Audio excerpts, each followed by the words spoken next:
Welcome to Home After 50. I'm Juli Ford, and this is a show about reimagining what life can look like in this next chapter. Here we explore home, family, reinvention, and the evolving ways that women after 50 are shaping lives that are meaningful, grounded, and true.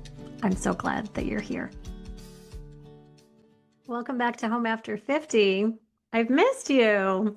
It was actually fun taking a break from the podcast for a few weeks. It's funny how you can do something that you love to do, but then when you take a break from it, you realize, okay, I needed a break. And I did need a break. I put a lot of love and effort and thought into the podcast, and I was really appreciative of taking a few weeks to just step back, think about what I want to bring to you in season 3. And really part of that was listening. So it's been an interesting few weeks on social media in a fun way. I've tried some new things, some new approaches. For any of you listening who might be real estate agents, I have some new offerings for real estate agents, one of which is a secret podcast that is a private podcast for real estate agents in which I share more information about what I'm doing business-wise behind the scenes, because I talk about that a little bit here on Home After 50, but my business-focused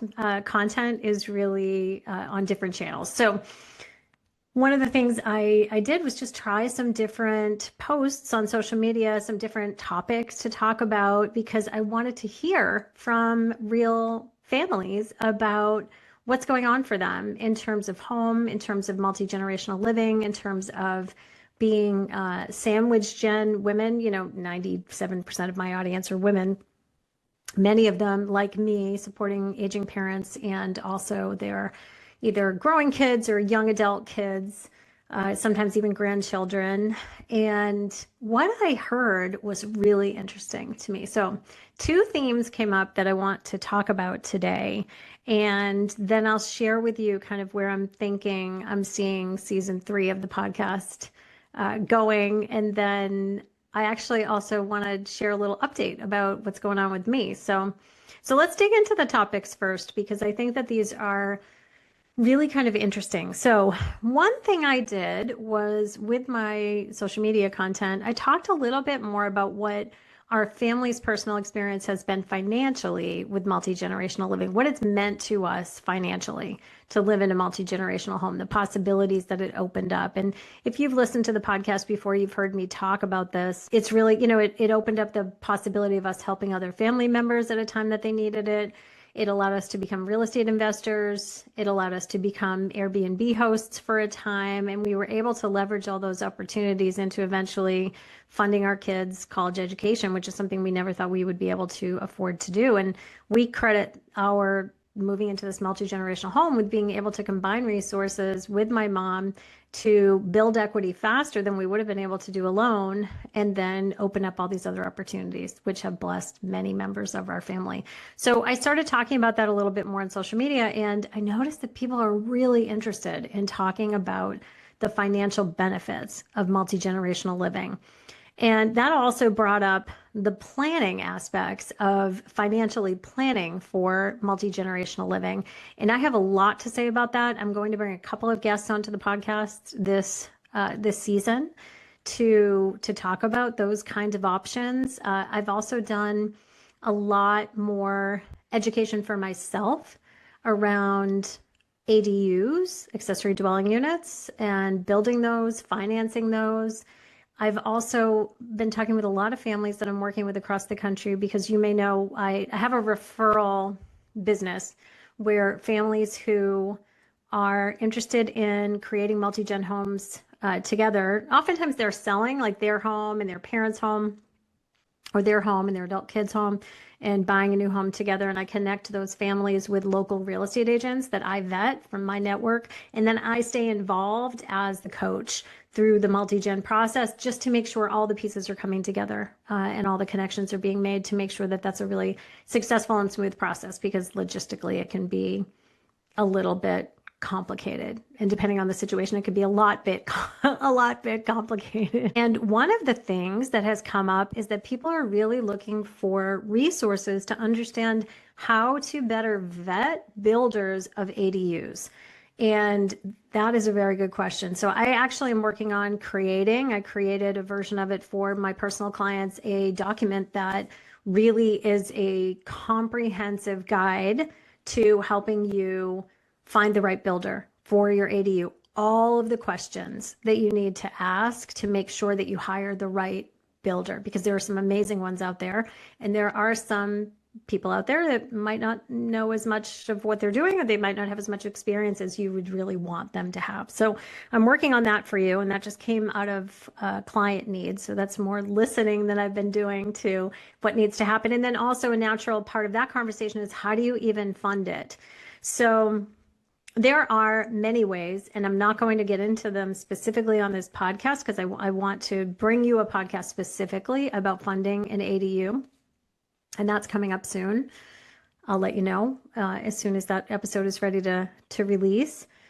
But related to that, some states now, like Massachusetts, where I live, are coming up with new funding products to help fund ADUs in case you can't afford to build one with traditional funding sources. So I'm excited to talk to you more about that. I'm excited to talk with you more about ADUs in general, and about all of the opportunities that have been coming up for me to learn more what you, if you're interested in multi-generational living, are really looking for in terms of real resources. So coming up on season 3, I am so excited because I am going to be bringing you some really amazing interviews. I've got an interview coming up with someone who is not just a certified financial planner, but is also a researcher and has written a book that I won't tell you yet. I want to wait for the announcement, but it really is about this idea of what happens when we retire and how the concept of retirement is now really evolving, because the way we've looked at it in the past was outdated. And he talks a lot about the third act of our lives and how to really plan for that holistically in a way that we can get excited about, and as a real stage of reinvention. And so, I'm all about reinvention after 50, and I'm looking forward to bringing that to you. And then I also have one of the most amazing women's business coaches that I know coming on the podcast this season. And she is a woman about my age. We have a lot in common. We've become such dear friends. She's also a real estate agent. And that conversation is going to be so, so fun. So we're going to really get into what it takes to develop confidence and vision and the ability to implement and execute and create a new vision for your business and your life at this stage and age. So those are just a few of the guests I have coming up in season 3 that I can't wait to share with you. And I also want to share with you that this has been a really exciting time in my business. So just like on a personal note, I'll just share a few things that are going on. I'm not sure if I've talked here on the podcast about that. Last year in April of 2025, I went to a women's real estate retreat. It's not actually exclusively for women, but it attracts women. And it's called Rise Retreat. It's run by Amy Gregory, and she is the woman who runs Powerhouse, this organization that I'm a part of at EXP. Last year I went, and it changed my life and my business. Everything that I've grown and built this year has come out of the inspiration that I received at Rise, watching other women on stage. And it's wild to say this, but I will be going back to Rise next month, actually the end of this month, March 31st, but the conference starts on April 1st. And I'll be speaking this year, which is wild to me. I never would have predicted when I was there a year ago and watching so many other women on stage speaking that a year later I would be returning as a speaker to share my story of how I've built my business this year and all that it's meant to me, and to try to help inspire other women to do the same. The number of opportunities that this year has opened up for me has been really wild and fun. And I hope that when I share things like this and when I share my story, that it is spark for your fire, that you can maybe begin to look at this chapter of your life with a different lens about what might be possible. So I'll just share a few things that have come up just literally this month that are exciting that are going on. So 2 weeks from now, we have a photographer coming to our house to photograph my family for a feature story that Business Insider is doing on my story and our story of our multi-gen home. So that's super exciting. And just 2 days ago, I was at an event that was held by the Massachusetts Attorney General. That was their first ever creator briefing. So I was contacted by the social media team of the Massachusetts Attorney General and invited to come to a briefing for creators on the topic of housing. So the Attorney General's office does a lot of work around many issues across the state, but they really do support a lot of efforts around housing and affordable housing specifically, which, you know, if you know me, is an issue close to my heart, and also one that I think multi-generational living really helps to address. And so the Attorney General's office is involved in many housing issues, including really like making sure that the public understands what the guidelines are, the rules are, what's available to them. In Massachusetts last year, we had some new legislature called the Affordable Homes Act. And one of the things that it did that I was particularly excited about was it allows ADUs, accessory dwelling units, by right across the state. And so the cities and towns in the state still have to issue the building permits, but they can no longer stop an ADU beyond certain requirements like setbacks and things, just because the city or town may prefer that they didn't have ADUs. Now it's a right in Massachusetts, and the Attorney General's office is helping cities and towns and the general public like help navigate that. Like, how do you actually make sure that everybody knows what the rules are, make that happen, get the education out there? So they invited creators to come to a briefing, meet the Attorney General, talk with the Attorney General and her staff, and they have a Director of Housing Initiatives now, which I think is really exciting for Massachusetts, and understand really like what's available in the state and how can we make positive change around housing and affordable housing specifically. And there were probably, I think maybe like 15 of us invited to this, and like I never thought that I would have the state attorney general's office reaching out to me and saying, hey, you know, we think that your audience might be interested in what we have to say, and that you might be interested in helping us spread the word. You know, why don't you come and hear what's going on and talk with us, and also let us know what you'd like to see more of from our office. So that was exciting and fun, and I will be bringing you more that I learned specifically for Massachusetts residents. But also, I think if you're not in Massachusetts, you can lean on, you know, what I'm learning here in our state to look into what other resources might be available in your state. Because what I am hearing from my real estate partners and clients across the country is that many states are changing the rules around ADUs to make them more accessible, because we all need more housing, especially housing to support multi-generational families, aging population, young families who or couples or single people who are unable to afford their first home by themselves. Their ADUs are a great solution to all of this. So that was another exciting thing that happened. I'm also expanding the reach of my social media platform to create some brand partnerships. So this I just share because if you're a woman, a business person over the age of 50, you might not know that brands are looking to work with you. So I have brands reach out to me all the time that are interested in partnering with me to make content to promote their products. Now, I have to share that I often decline. A lot of the time, they are just offers of product in exchange for creating content, and not that I don't necessarily like their product, but sometimes the products just aren't aligned with the message that I want to share. Because, you know, I'm all about home and housing and business and life after 50, and sometimes the products just aren't a match for me.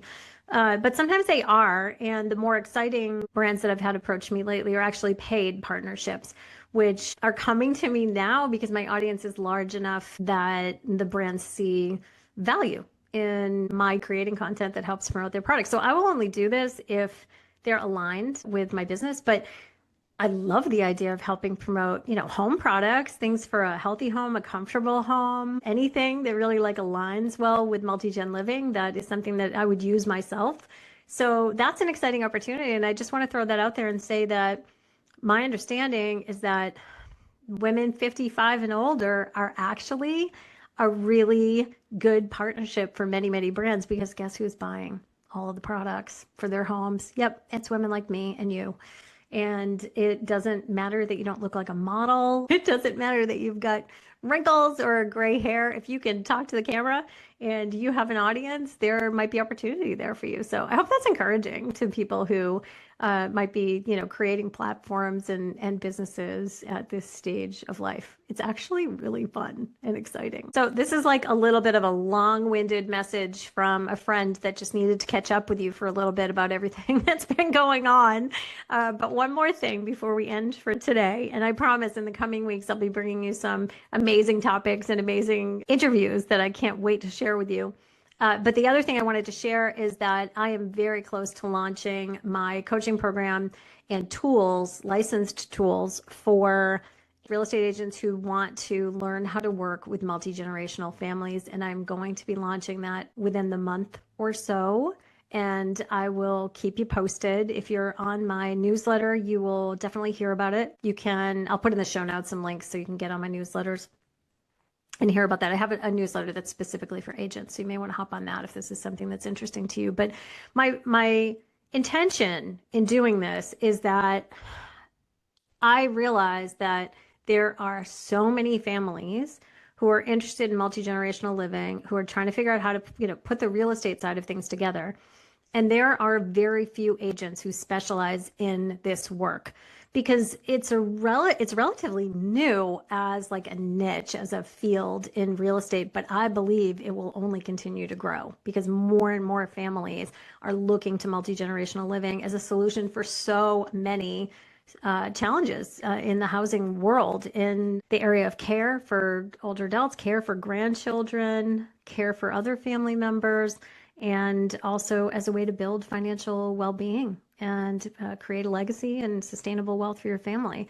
So I think it's important that families who want to do that are deeply supported by all of the professionals that are working with them, including real estate agents, estate attorneys, financial planners, CPAs, and builders. There are so many people who could be involved in a multi-generational home, the creation of a multi-generational home.